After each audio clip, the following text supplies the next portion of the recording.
Esta noche estamos con Mari Carmen Sequera, quien es directora ejecutiva de TEDIC. ¿Qué tal? ¿Cómo estás? Buenas noches, ¿qué tal? Gracias, chicas, por Gracias a vos invitarnos. por venir. Bueno, Qué gusto tenerte como invitada. Te voy a pedir que acerques un poco más el micrófono. dale. Ahí está. Espectacular. Bueno, hoy vamos a hablar de un tema que de repente no se habla tanto cuando hablamos del campeonato por el que estamos pasando. La palabra que ustedes usaron es hipervigilancia. ¿A qué se refieren con este término? Bueno, cuando hablamos de estados de derechos, estamos hablando de estados que protegen y garantizan derechos humanos, el cuidado, la solidaridad y otras garantías constitucionales, ¿verdad? Importantes para poder vivir en un lugar de alguna manera libre, ¿verdad? Donde ciertos discursos tengan ciertas libertades, ciertos movimientos o lo que fuera, cualquier expresión tenga una protección o una garantía, ¿no? Sin embargo, cuando estamos hablando de vigilancias y vigilancias masivas, que son vigilancias de intervenciones complejas y invasivas según los estándares internacionales de derechos humanos, estamos hablando de una respuesta que el Estado está utilizando supuestamente para dar seguridad. Sin embargo, lo que es importante cuando hablamos de privacidad como un derecho humano, estamos hablando del derecho de la persona individual que puede elegir qué quiere compartir y cómo y para qué. Es decir, la privacidad obviamente tampoco es un derecho absoluto, pero en lugares de control sí es se ceden ciertos derechos o se minimizan, ¿verdad?, el ejercicio absoluto. Sin embargo, lo que estamos viendo, esta vigilancia masiva es bastante abusiva en todo el espectáculo, tanto mundial como las implementaciones que se están dando en los estadios de fútbol en América Latina y en otras partes del mundo. ¿Nos puedes dar algunos ejemplos que estuvimos viendo en estos días en el campeonato de hipervigilancia? Bueno, para nosotras que trabajamos en derechos digitales nos enfocamos específicamente cuando se utiliza tecnología, ¿verdad? Uh-huh. Tecnología en base a reconocimiento facial, y eso es una implementación específica de una legislación, porque el reconocimiento facial es una tecnología que en realidad tiene que ver con la recolección y la captación de información sensible. Es una categoría específica dentro de los datos personales, tanto estándares internacionales como la ley paraguaya, que también lo caracteriza como tal, y por lo tanto tiene un carácter excepcional en el tratamiento. Se tiene que utilizar solamente cuando hay una medida de necesidad y proporcionalidad, es decir, cuando necesito que el Estado necesita un mayor control, como por ejemplo en zonas fronterizas, ¿verdad? Pero ahí lo que nos preguntamos, los abogados y quizás también personas que también se preguntan y priorizan un Estado de Derecho, es ¿por qué en la cancha? Y hay algunas justificaciones, algunas utilizan que supuestamente porque las barras de fútbol son violentas, generan una situación de incomodidad e inseguridad. Pero también vemos de que eso es un porcentaje mínimo. Entonces, cuando aplicamos el principio de proporcionalidad, es personas inocentes, donde niños, niñas, mujeres y mucha gente que se va a jugar a ver el fútbol, ¿verdad?, que son una proporción mayor a ese porcentaje mínimo que puede generar esa situación, ¿verdad?, incómoda, en algunos casos también cansador, ¿verdad?, de ciertos hinchas diciendo de nuevo hay violencia, vemos, ¿verdad?, una justificación.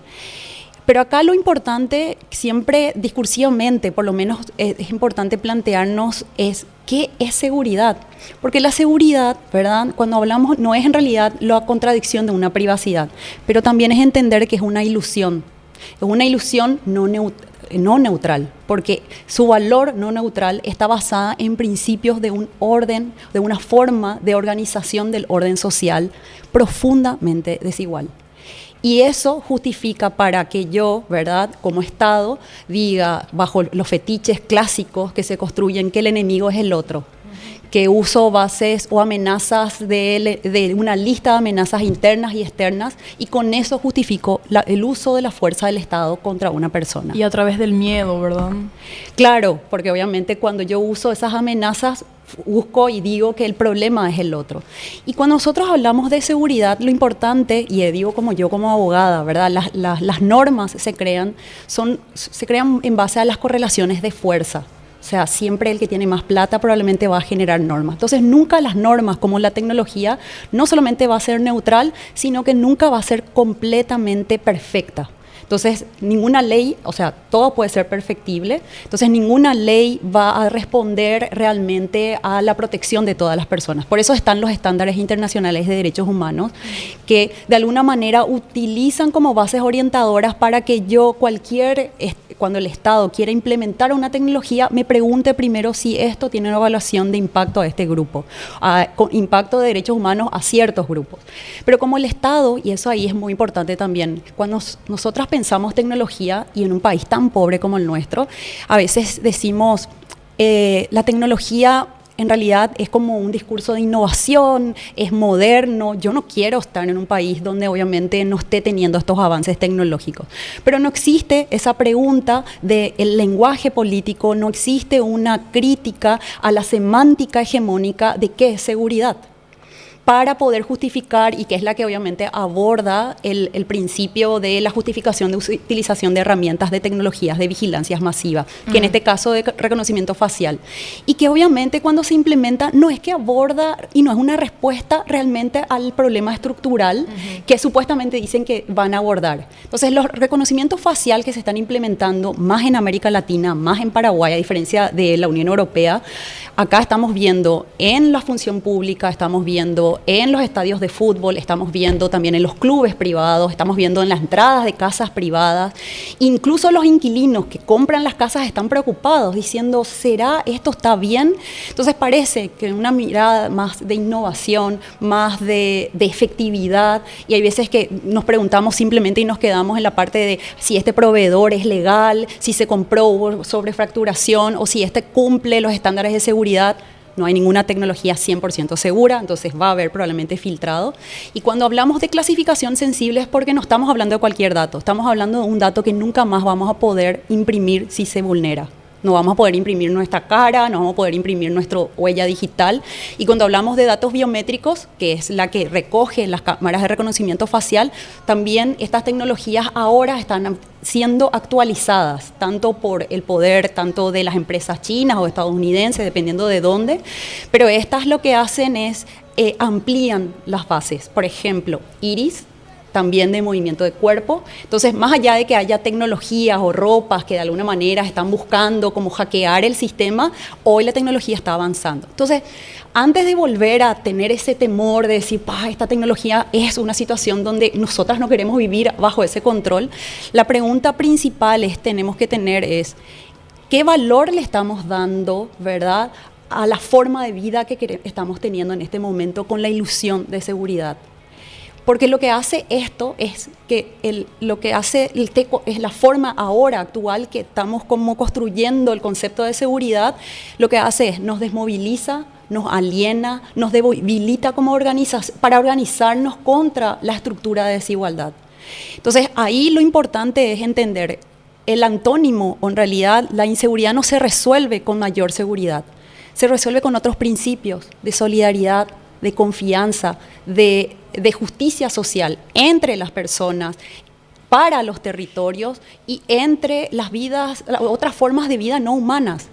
Entonces, para cuando nosotras, la disyuntiva filosófica de entender la seguridad es, y quizás también nosotras, que quizás no nos vamos ahora al fútbol, pero vivimos en una ciudad, queremos vivir en ciudades organizadas en torno a una vigilancia permanente, o queremos vivir en una ciudad construida en base a esa solidaridad, a los derechos humanos y a ese cuidado colectivo que necesitamos.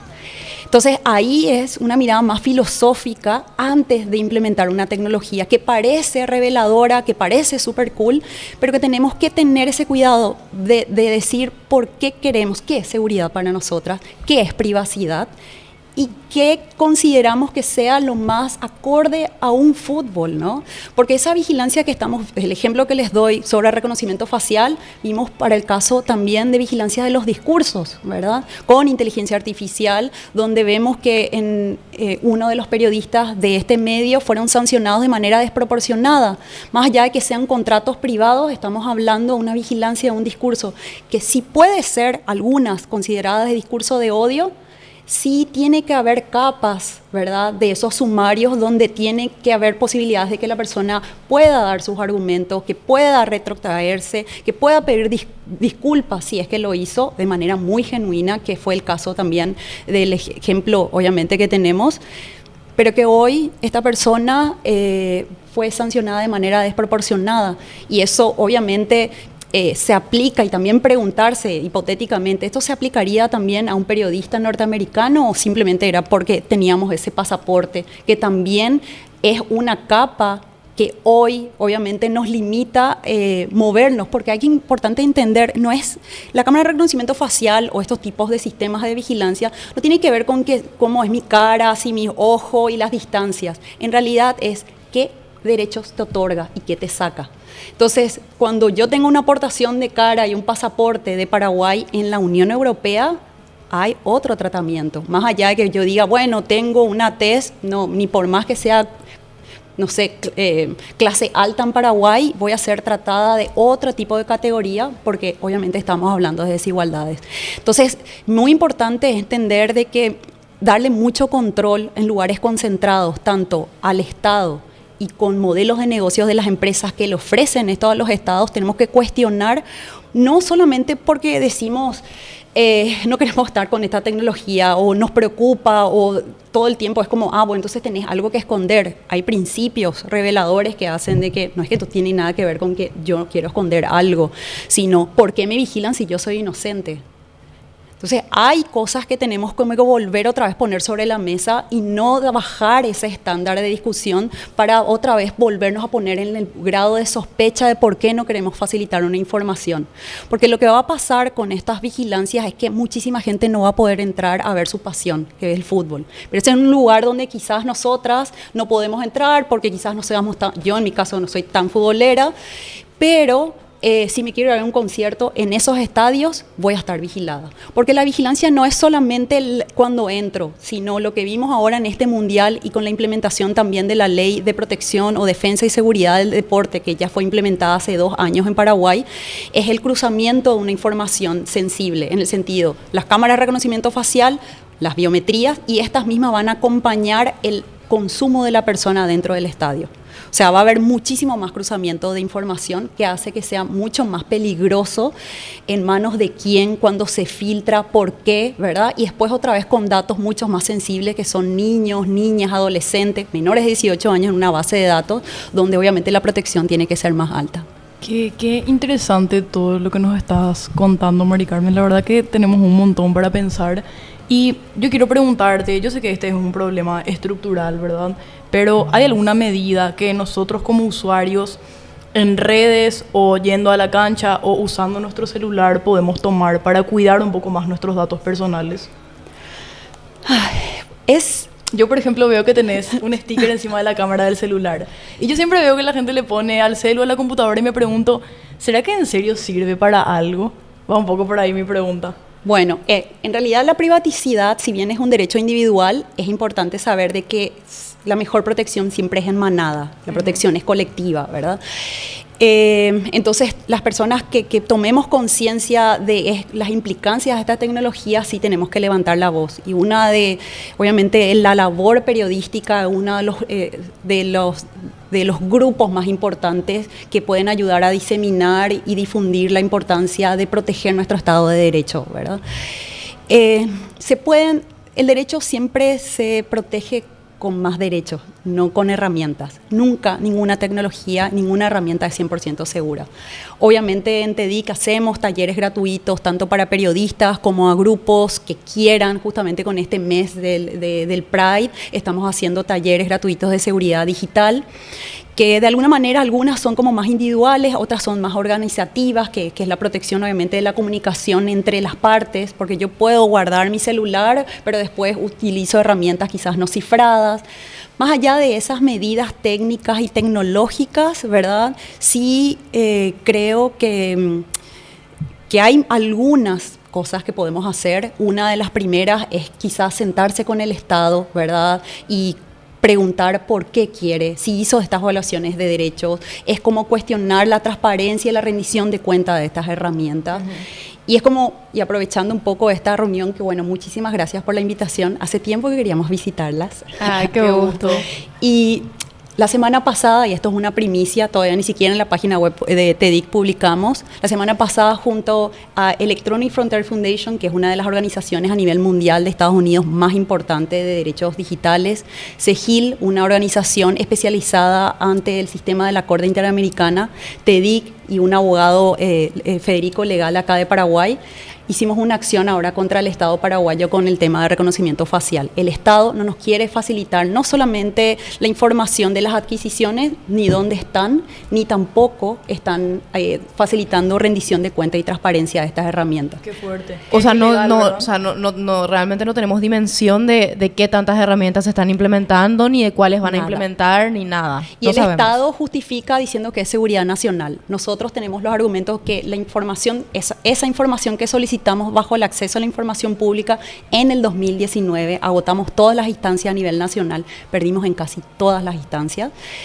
porque el argumento era seguridad nacional. Nosotras nos juntamos con personas y organizaciones legales también, nosotras somos también abogadas y hicimos un litigio estratégico que bueno, ahora recién va a empezar, así que estamos expectantes de la primera etapa, ¿verdad?, que va a ser de admisibilidad ante el sistema, y ahí va a ser un caso que esperemos que sea pronto, porque la diferencia de un caso nacional, la internacional tiene un impacto regional. Las sentencias no solamente van a ser en Paraguay, sino que si generamos un estándar importante sobre reconocimiento facial, esto va a servir para Brasil, para Argentina, Bolivia, México. Jurisprudencia le dicen a eso en el derecho. Exacto, jurisprudencia encima vinculante.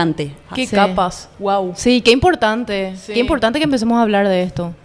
Realmente. Y bueno, es nuestro granito de arena como TEDIC también, y que estamos justamente trabajando como podemos, ¿verdad? Porque somos también muy poquitas, pero aún así estamos muy convencidas de que necesitamos seguir hablando de esta tecnología, y más mujeres también. Hay veces que está como muy sesgado, lamentablemente, en un solo sector con un grupo de personas, y que creemos que esta tecnología es para todas, por lo tanto todas podemos pensar e imaginar una forma de vivir con la tecnología sin que sea violenta, ¿verdad? Y que nos excluya.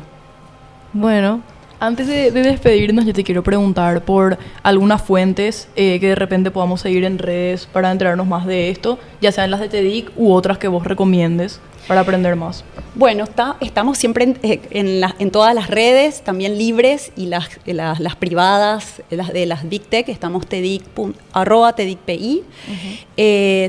Tenemos muchísimas, dependiendo de lo que ustedes quieren, y obviamente mi equipo, que también espero que les inviten, tenemos varios ejes. Entonces, en temas de privacidad y libertad de expresión, obviamente está Derechos Digitales de América Latina, están nuestras amigas de Hiperderecho en Perú, están R3D de México, obviamente las internacionales como esta que les decía, la de IFF, está Privacy International, que también es de Inglaterra. Ellos están haciendo el seguimiento también de reconocimiento facial en los estadios, pero en Europa, y Carisma de Colombia. Obviamente todas nuestras organizaciones siempre compartimos espacio y también contenidos muy actualizados, porque la tecnología, si hoy te digo una herramienta, puede ser que mañana esté hackeada, entonces también hay que estar siempre actualizada, y que bueno, el canal de actualización tiene que ver de nuestro equipo, que también está siempre investigando para poder compartir lo que sabemos, y en tiempo real, porque no hay tiempo. Claro. Avanza todo demasiado rápido realmente. Pero bueno, sí, muchísimas gracias por el trabajo que están haciendo ahora, y creo que definitivamente nos quedamos ahí picando con saber qué va a pasar con toda la causa que están llevando adelante ahora, con el tema de la hipervigilancia, algo nuevo relativamente en derechos digitales. Entonces, vamos a ver, ¿verdad?, cómo avanza. Sí, mucho éxito, y bueno, ahora ya sabemos también por dónde mironear para estar al tanto. Bueno, Gracias, Mari Carmen, por chicos. venir. Un gusto. Gracias por la invitación. Chao. Wow, qué temazo, ¿eh? Parece que vamos a tener que hacer un programa entero sobre seguridad digital, ¿verdad? Sí. Y Creo que sobre sería todo lo muy que significa, interesante. creo que así con casos como estos vemos también que no tenemos idea, No tenemos idea. de cómo está avanzando la hipervigilancia, de lo que significa, de que nuestro propio Estado está implementando de repente estas herramientas. Recuerdo que en la expo fue la primera vez que la gente como que se Ah, sí. impresionó Sí, con sí, lo que sí. estaba pasando. Que justamente TEDIC también había hablado del tema de Sí. cómo estaban usando las cámaras y muy pocos de nosotros sabíamos. ¿Por qué nos estaban pidiendo ese nivel de cosas? Sí. Pero me parece que ahí hubo una respuesta genial para entender un poco lo que estaba pasando y lo que implicaba, ¿verdad? Che, Isa, ¿vos sabes que yo tengo algo para contarte antes de pasar a nuestro próximo bloque? ¿Qué me vas a contar?